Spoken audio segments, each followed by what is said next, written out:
أعوذ بالله من الشيطان الرجيم بسم الله الرحمن الرحيم السلام عليكم warahmatullahi wabarakatuh. Mga kapatid sa pananampalataya sa Islam, mayroon tayong kapatid na isang dalig Islam. So tinanong tayo, no? Ang kanyang tanong ay bakit daw tayo nilikha ni Allah subhanahu wa ta'ala dito sa mundo? So ang kasagutan mga kapatid sa pananampalataya sa Islam ay tayo po ay nilikha, no? Tayo po ay nilikha ng Allah subhanahu wa ta'ala dito sa mundo upang sambahin si Allah, upang sambahin ang Allah subhanahu wa ta'ala mga kapatid sa pananampalataya sa Islam. Ang dalil ay yung sinabi ng Allah subhanahu wa ta'ala sa Quran, ba'da a'udhu billahi minash shaitanir rajim wa ma khalaqtul jinna wal insa illa liya'budun.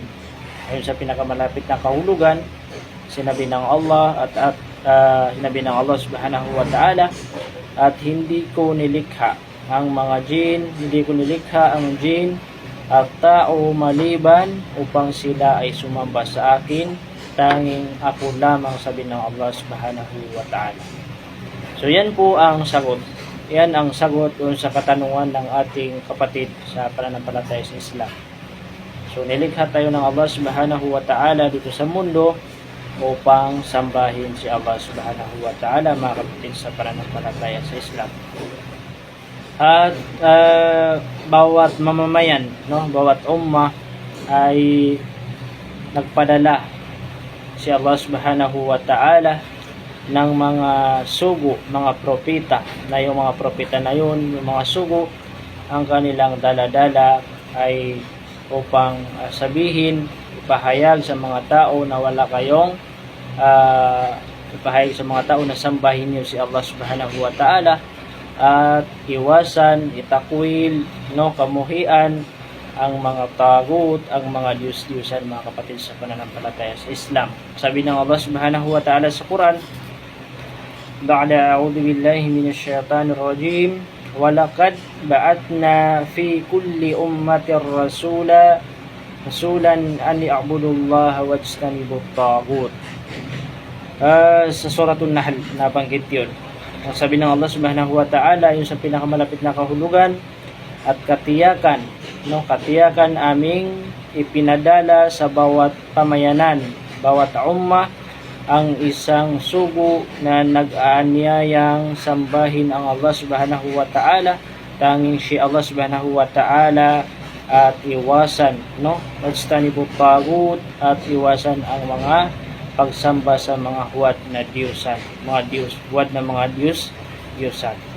So yan po ang dahilan, no, nagpadala si Allah subhanahu wa ta'ala ng mga propeta, mga sugo, upang sabihin sa mga tao na sambahin niyo si Allah subhanahu wa ta'ala at iwasan yung mga taghut, yung mga diyos, mga huwad na diyos mga kapatid sa pananampalataya sa Islam. Kaya kung ikaw ay isang tao, no, kung ikaw ay isang kung ikaw ay isang Muslim, ay dapat mong sambahin si Allah subhanahu wa ta'ala mga kapatid sa pananampalataya sa Islam, no? At kung ikaw naman ay isang Kristiyano na hindi pa wala ka pang alam sa Islam, ay dapat mong pag-aralan, saliksikin ang Islam.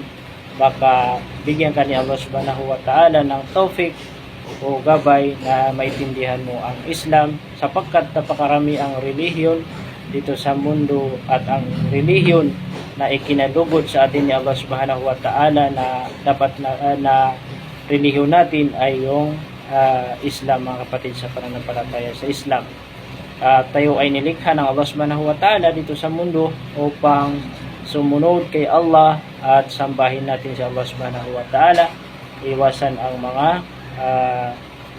pagsamba bukod sa Allah subhanahu, iwasan natin yung mga pagsamba sa mga rebulto dahil ang dapat natin sambahin ang nag-iisang tagapaglikha na si Allah subhanahu wa ta'ala.